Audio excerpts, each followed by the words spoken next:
Hello, I'm Val, and this is my partner Mazel.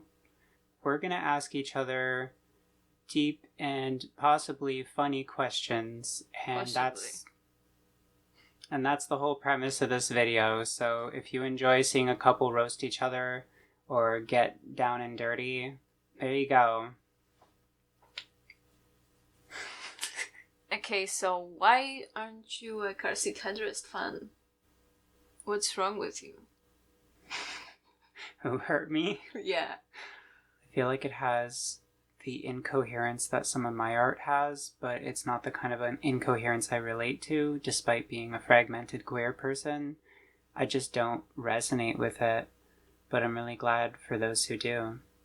And I think, like you had said, you felt like maybe there's an era in your life that you could really get into their music. Maybe that passed for me and I just didn't ever hear them when I was going through it. I feel like teenage years and early 20s are prime car seat headrest listening era. Yeah. And 30s are prime Big Chungus epic remix X3 No, those are actually always. Do you have a dingaloo or a poozle?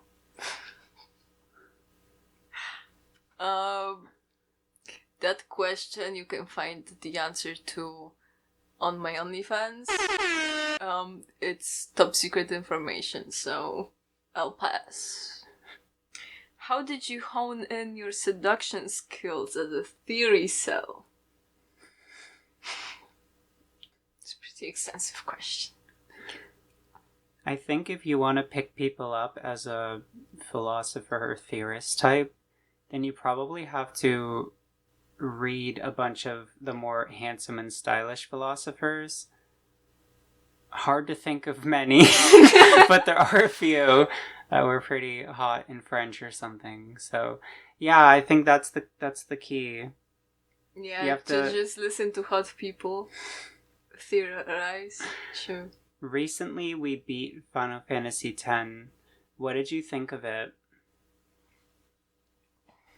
Yuna is awesome. I love the heterochromia representation.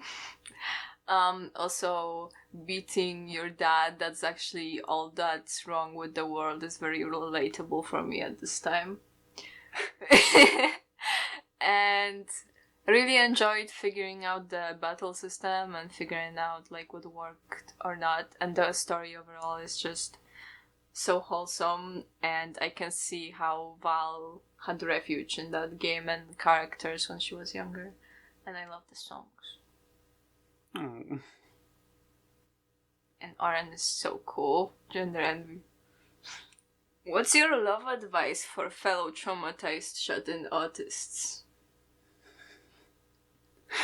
Oh god. I don't think I did anything. I think you came to me. But, I guess I made some moves, Anya. I think just, like, even though there are people out there who will respond to your autism speak and your autism come-ons with inherent disgust because they just don't understand autistic people, you just kind of have to have faith that somebody somewhere will just find you attractive, and that'll be pretty much all they need not to be like, ew, you're a gross creep and weirdo, and just go for it. Like, I know it's hard to have confidence when you've been undermined most of your life for who you are, but just have faith that somebody somewhere, you're their person, and they would like you to talk to them like that. They might just need time to adjust and accept your feelings, so don't lose heart. Yeah, someone out there will be like me and be like, oh my gosh, show me your spreadsheets. It's too hard. Do you do customs? Yeah. Yeah. How does it feel being subjected to watching film bro movies with me? Have we really been watching film bro movies? I feel like we've seen some little gems here and there more so than film bro movies. You don't like that many? No. I was trying to understand Paul Thomas Anderson, and we watched Punch Drunk Love, and now we are watching Magnolia, which I like Magnolia more. Like, there is something to those films, but I don't know. I need your mind to witness them so I can bounce off. We also watched David Lynch's Mulholland Drive. Yeah. And then we, like, sat on the movie for a while, and I think I turned to you in a theater or somewhere, and I said to you, like, oh my god, actually that movie was so deep, but, like, in such a strange way. Why does he make his movies like that? You know, so Don't Grow Stuff with You hasn't been too bad, but I'm not sure that you forced me to watch that. I think I showed you Mulholland Drive, remembering that it was something I wanted to revisit, because I didn't think I got it the first time I watched it. What does it mean to you to be mentored? It means that I can sleep forever and I'll be cared for. Well, it means that I'll have some older figure that will just has more life experience and will steer me in the right direction if I agree with it. And it just feels more secure and safe, and I like looking up to you. And you have some stuff figured out more than I do, so I'd like some help with that. So thank you. You're welcome. Your turn. Thanks for saying that. Do you enjoy being exploited as my intern when we do photo shoots? I don't know, learning how photography works is kind of fun. Lighting is a hell, but once you get it right, you're like, oh my god, I'm capable of anything. And it's a privilege to be able to capture you in all your beauty, and the way you look at me behind the camera, through the lens of the camera, is part of what people are paying for. The love that they see that you have for me, and the excitement when we do shoots, so. And they hope to get some of that. What kinds of aesthetics inform the way that you present yourself? Dog. It was that for a long time, like more of a grungy, feral, punk, not washing your jacket for a few months aesthetic. But now I want to like explore more of the girly, cute, feminine, wearing a skirt aesthetic. And I've been enjoying it so far. Like in the first video I have like a full makeup and stuff. Yeah, and you look good. Yeah? You think so? Yeah. Oh my god, thank you. You're so welcome. How does it feel that I, instead of you, have to take on the millennial burden of liking Hamilton? Will I be recompensated? Please. I cannot take it. You couldn't get me to watch Hamilton. But, you know, I don't know. That is weird that you like Hamilton and you're so young. But then again, there's just certain properties that young people are gobbling up and still love, so. Yeah, it's the theater kid in me. Really? You have theater kid energy? I like some musicals. I like to sing sometimes. What's it like being... What's it like being fat, ugly, old, and stinky? It pays a bit less, but at the same time I get the benefits of everyone staying 3 meters away from me. I don't know. It's an interesting question to ask. Your turn. Now you have to answer for your crimes. How did it feel to kidnap me and then to keep me in place with your evil tendrils? Powerful. I don't know. I don't like, a part of me doesn't want the responsibility of helping you out of a situation and being so responsible for who you become and getting you out of it. It's like a huge and terrifying responsibility to have to look after somebody. So a part of me is like, oh my God, why am I doing this again? Or like, this is a lot. Can I do this? Or something. But mostly it keeps showing itself to be worth it. So.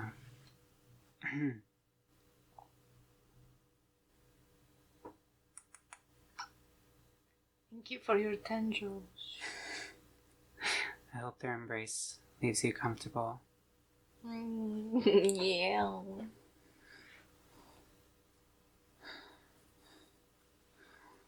Tendril.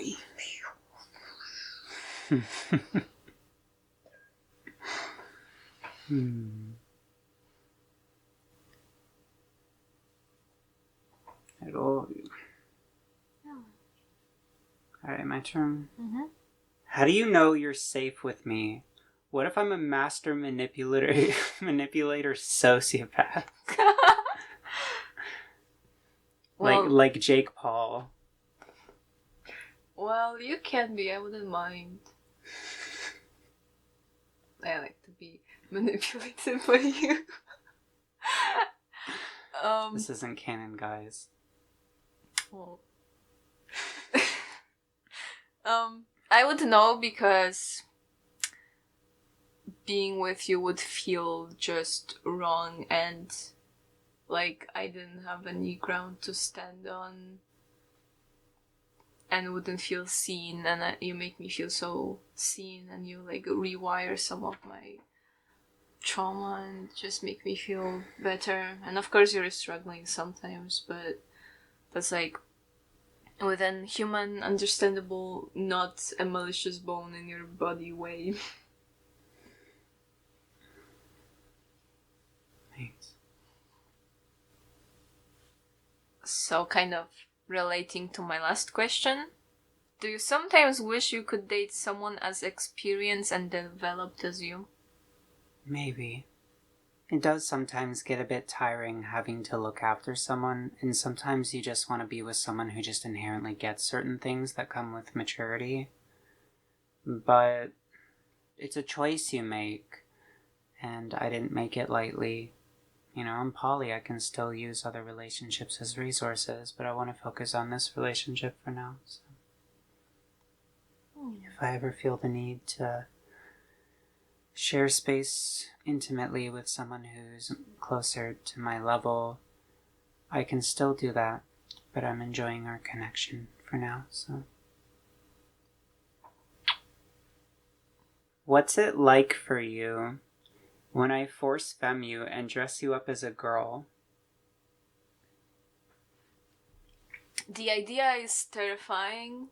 Is like everything I would reject when I was younger and growing up, because that's what I would feel is expected of me. But like actually doing that stuff is awesome, and it feels way more I'm still me. I just have like some makeup, and that gives me ease in like changing characters or something. Like with the last makeup, like the succubus vibe, that was just fun to explore and maybe integrate a little into my like personality. It was a lot of fun seeing you like that. Also relating to recent question, do you have any struggles regarding polyamory? If I were to say there's a problem with polyamory, it's just that some people have a big group of basically best friends or fuck buddies that they label as partners, and they have 5 or 6 of these partners, and I know, like, from a practical point of view, they're not able to give each of these partners the time and attention that they deserve, and I think there's something kind of disrespectful about treating people that way. And if you do that and everyone in your circle knows and is fine with it, that's cool. I don't know, just to me, I want to form a more intimate, deep connection, and I feel like that requires getting to know someone on a more personal level, spending more time with them, and not just sort of labeling a hang out with them every 2 weeks friendship as a partnership just because you have sex. I feel like That isn't an answer, is it? I don't know. Well, it's more of like, what do you see could be an issue for a person into, like, that wants to try polyamory, but not really, like, what's your personal struggle with it? Well, for one, there are so few poly people, and you will find so many monogamous people who are like super excited to be with you, and the minute you bring up the poly word, they block you, they ghost you, they say no. And it's like, if they could just get over themselves, they could have a great connection with you, but they're just really bound to societal ideology and really just needing someone to be their entire fantasy world. And so, like, I get a lot of attention from certain people, but almost always they're monogamous. And so if you're being poly, you have to know that you're really limiting your dating pool, and like it's way harder to find what you're looking for. But maybe that won't always be the case, and I feel like it's better to live truthfully to how you feel and who you are. So And I feel like polyamory is more sustainable, because if someone like has a strong reaction to monogamy like that, like I think I could relate to being that person, and that just stemmed from insecurity and not knowing how relationships work. I kind of get it if you're trying to make like a kid in a family, because the entirety of society is structured so that if you want to have that kind of normative life, you kind of have to shack up with one person, legally tie all your belongings together. I understand then why people do it, but I don't think that has to be the case. I think that's a legal construct, and I also think that your greater happiness is more important than being normal. I don't know, maybe some people don't agree, but I think it's worth taking a chance on strange things just so that you can live more authentically if that's how you feel. And I feel like there's successful poly families and poly households, and I'm sure they have their drama and problems like any relationships do. I mean, two humans trying to enmesh with each other in any respect is like disaster town most of the time. Yeah, I don't have anything else to add. Who's my good boy? Who's my good boy? Yeah, baby. Who's my good boy? Yeah.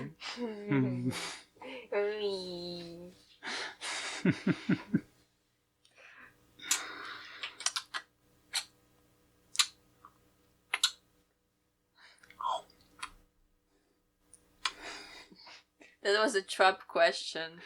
Was it? Yeah. Still a question. Okay, my turn. Do you think that big chungus is so fucking big and so fucking chungus? Or is it just a thing we tell ourselves for comfort? Big Chungus isn't truly the all-powerful being watching over us day by day. It's a terrifying thought. That's my answer. Then who was I praying to? Who was I thanking for my meal every day, 3 times? Yeah, your meal of fungus. Yeah. Wonderful question. What's the most important thing that I've taught you? That when someone that loves you has an issue with you and is upset with you, it doesn't mean that their love like disappears and they hate you now and want you gone forever. Poor thing. Bruh. Stop it. Get some help. He did. Oh.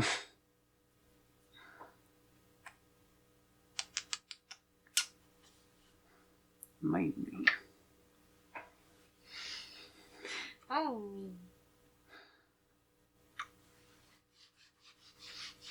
In what way do you think we are the most different from each other? You like car seat headrest? I would say music taste, yeah. Yeah, music taste is the most obvious example, but I feel like we need to keep getting more and more personal over time so we can find more things we really just don't agree on that. So that yeah, makes you me struggle sad. with being present and sincere. Yeah. But I don't think that's like an immutable character trait. I just think it's the after effects of abuse, and you can work through it. Yeah, I hope so. It's really annoying. It's so annoying. Annoying.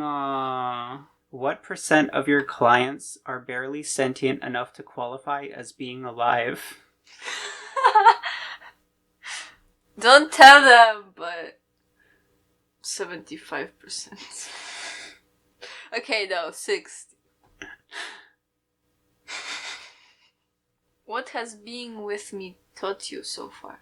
You've taught me that, more so than I guess I'd already kind of understood, you taught me that when I'm being distant or pulling away or being defensive or closing off emotionally, the truth underneath that is that I'm scared to lose you, and that I'm uncertain and sad, and accepting that that's probably more likely to be the truth than that I'm angry because you're being irrational or something, has helped me accept that I am vulnerable and I have needs that sometimes don't get met, and I have to figure out how to approach that by being honest with myself and you about my emotions. Like, I've gotten better at that because you have done work to try to understand those things yourself, and you've implemented those lessons, and you've shared that with me, and it's been a little journey. So, yeah, there's that. What would you do if you had a lot of money? I would fund your art dreams and live in a house with you, or a boat. About, okay. And also make a lot of weird films with very long titles. If you could say one thing to your parents and they would really hear it, what would it be? Guys, you should find love. Or something like, you aren't real or something. You aren't real? You would just say that, and it has to, according to the logic of this question, they have to instantly internalize what you're saying. Yeah. You're not real. That's the hit. You just leave them with that. Yeah, that sounds better. I like the first one more. Yeah. That is funny, though. I was thinking, my first thought was to say I love Val, but second was like, they don't know what love is, so yeah, they should know first, then they can comprehend the first thing I said. Oh. What do you think of my parents' reaction to us dating? It's not the first time parents have acted really off about me dating their kid. I'm a weird person. I'm autistic and transgender and just overall a strange, traumatized person. And I think you have to get kind of close to me, or at least see my videos or something, to know who I really am. Otherwise I come across as a scared rodent, or I come across as this freak that like is probably really having the personality that I appear to look at like, and everything. Like I'm not, sorry, freak is a strong word, but like that, I mean, that's how society treats me, as like a monster or other, or like a perversion of a man or perversion of a woman. So I'm used to having people just either low-key reject me on some level because they just don't comprehend the reality of who I am, or they tolerate me but it's obvious they don't like me, or just straight up like say bigoted, crazy, stupid shit and just put me in a category of being a totally awful person. And because I'm used to it, I'm sad to say like that it didn't really affect me all that much at all. I wasn't surprised. I wasn't even all that hurt. I was like, well, that's what I should probably expect. And that's really sad that people can be so shallow and self-centered like that they don't consider that there is an entire depth in the person who is with me, their kid.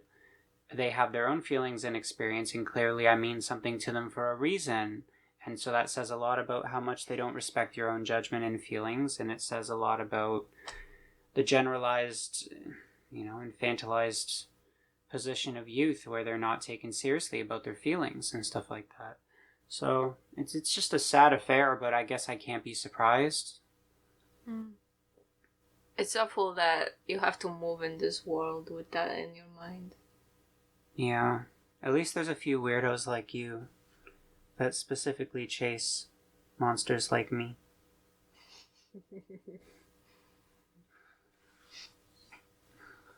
Oh, you're such a monster, huh?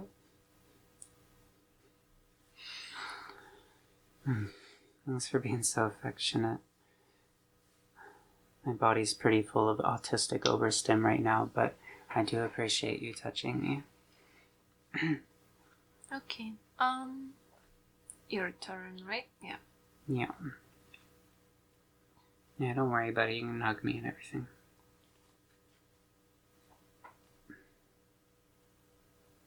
Name 3 songs that changed your life, and feel free to elaborate why. Famous Prophets Stars by Carcita Drist. And it's because it just shows such depth and human connection and the grief that you get when you are no longer connected with someone. I would listen to the song and just grieve my relationship with my mom. And the second one, I would say maybe You in Weird Cities. Adolescence that I didn't have, just hanging out with friends and having that in you as you grieve those times, and I didn't even have that, so I use that song as something like what if. And the third one, I would say maybe Sleep by Godspeed You Black Emperor, and it's kind of hard to articulate why. It's just such ambient come up, a very long one. I've shown you that one is like 20 minutes or something. But it just captures, I think, an inner turmoil and grief too. A lot of grieving. What's the most fun thing we did so far? Gotta be one of the days at the beach. Or just playing card games with you. Those are great times. Beating 10 with you was a great time. Okay, so 10 takes the cake, I think. Playing that with you is a lot of fun. Having you comment on this story and on these characters that I've been obsessed with for a long time. Yeah, did they say something innovative? You made me think about it a little differently, and that's hard to do when I've been reflecting on it for so long. And and the seconds, would be the times we were on the beach, just love laying in the sun with you. What advice would you give to someone dealing with disorganized or fearful attachment? Rejection is most likely just in your head, and it's... You're crazy! Wake up! You've created this big event in your head that commands your life, and you move with fear. God damn. Incisive. Try to be settled. Try to have a friend, in you, that will always have your back. Don't self-abandon, so that you can trust yourself to protect yourself. But also, take risks and be vulnerable, because that's just, I think, what a good life is made of. And if someone rejects you, I'm sorry, it hurts, but it's not the end of the world. And I think at the end, taking the risk would have been worth it anyway. We become our better selves every day that we challenge ourselves and put ourselves a little bit out of our comfort zone. So you have to keep trying and failing to connect with people through your lens. And only through that will you learn how to overcome your patterns. So you can't keep hiding because you don't want to hurt people. You can't keep hiding. And I know that's hard because you can really hurt people when you have that kind of attachment style. But you do have to keep reaching out. Yeah, because how else will you know that what you think of relationships and love was misguided? If that's all you know. I guess you can read a lot and have mirrors in a way, therapy groups or something, but that's kind of Yeah, but you can't recover alone by just thinking in your room. No. Reading and watching psychology material and even just group therapy. You have to live and have experiences and stumble. That's how you get better. Yeah, stumble a lot. What do you think about having a video of us on your channel? Mostly happy with it. A while ago I gave up on the pretense of being a voiceless, faceless YouTuber. I am proud to be with you and proud to show you to the world and to associate with you. And I think that the things we say to each other in the previous video and in this video are very humanizing for people in a situation like ours. And I think it could help people feel less alone. And I think that there's some little advice here and there that could help people. So I guess I'm happy because it feels to me like a different angle on the sorts of things I was exploring in my work before I got overwhelmed. What's your favorite song that I've made using AI? Born into Grief, by far. So true. So good. Also, I find people say that. They say they love that song, but then they find it so heavy that they don't go and listen to it casually, which I completely understand. So I have it in my mind sometimes when I'm going through stuff. Bro.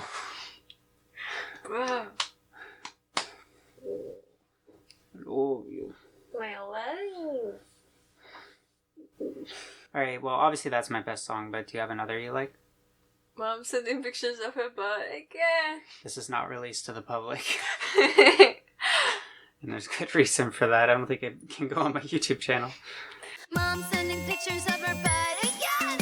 Ooh, Mom, quit, you're embarrassing me. Friends on my phone, don't you know you'll be seeing. Okay, second one I would say the Anthem. No longer will I whisper in my panties. Boys secretly like it anyways. And maybe some girls too. What's the most recent thing about love you've learned or realized? Well, I haven't fully internalized it yet, but I think this idea that even in a situation where one partner is like being more pathological or unfair in some way, it's always a two-way street trying to get to a place where you both feel safe and heard and respected, and that you have to try to remember what really is important to you and what matters to you when you're under stress from how they're acting and they're not showing up for you or whatever. And you have to remember where they're coming from and like why they're like this, and like recognize what's really going on under the surface, that they're insecure, that they miss you, that they feel like they're going to lose you, whatever, and that maybe you can bridge the gap by showing up vulnerably. That's not always true. Sometimes people aren't worthy of that vulnerability, but most of the time I think it's true, and that's something I didn't fully comprehend or internalize until recently. So But sometimes showing up vulnerably feels like betraying yourself. yes, it does, especially if I've been hurt a lot and the person's been letting me down a lot. If I have to show up and say, you're hurting me, I need you to step up for me again, it feels like I'm just wasting my words, or I'm about to get like rejected again or whatever. But I think there's probably always a more vulnerable or different approach you could use that isn't feeling so accusatory to the other person. But some people are just messed up, and like it doesn't matter how forgiving and magnanimous you are, they aren't actually worthy of all that effort on your part. But maybe your partner is, and so you have to think about that.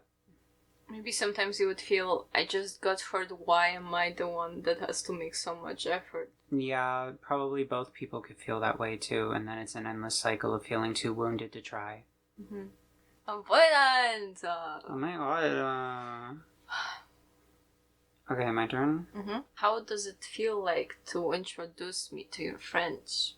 Probably they're having a bunch of thoughts that they won't share with me because they know I'm a decent person and they don't want to like cause any trouble with me. But I imagine some of the people who I know, even people who are friendly or close with me, are like suspicious or weirded out by like how young you appear. I don't know. I feel like you're really shy and fearful. Yeah. And you go quiet a lot, so I feel like I have to do something to pep things up and pull you in or like get you involved, but Give a bad impression. it's okay. Well, they know you've been there as a traumatized being. Yes, They know I mean, how it looks like. Yes. So I don't know. Probably most people I know and in my circles are not holding on to judgment of you very long or anything. And I hope you can get a little better at believing that people like you and want to hear from you and stuff. Yeah. They've been treating me so nicely. It relieved something in me. It just felt more companionship, even if they don't know me almost at all. They were just so nice and vulnerable sometimes. Favorite Favorite problematic YouTuber?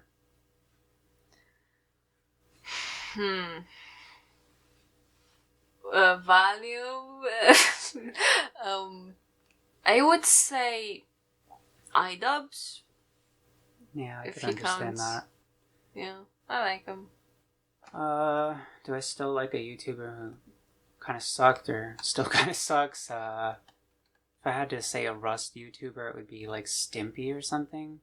Because he'll just make a joke about a guy getting fucked in the bum or something, and it's so hilarious, but I know he's like probably vaguely queerphobic or something. Okay, and then if I were to, still, I think iDubbbz as well, but, I don't really consider him in that category anymore. Right. I guess, he went through the Maoist struggle session very well. Struggle session. I really like you taking care of me by doing my hair and such. How does doing that make you feel? Like a mama. But also maybe like some kind of creepy mom who'll be written about in a novel later, like, my mom made me go on television and now I hate her. Or something like that. I had to win Family Feud 5 times in a row. And now I'm dead. I'm writing this from beyond the grave. Yeah, a mix of those. But it's nice looking after you, like telling you, hey, did you take this? Did you do that? Yeah, it's really nice. Because you're always on my mind. No, babies. Oh, your nose. Your nose is too glorious.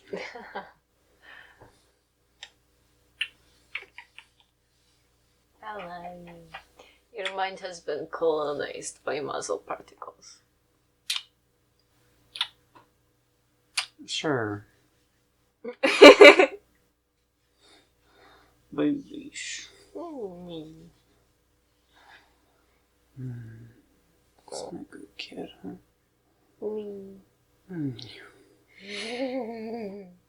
Don't say yeah like that. Yeah. Babies.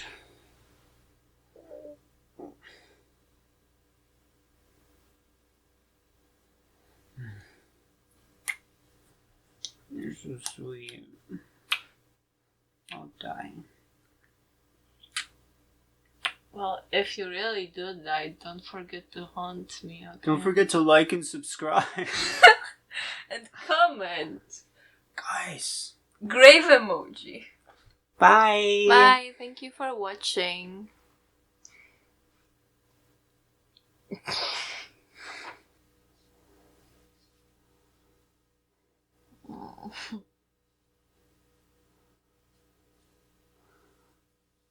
Love you, little baby.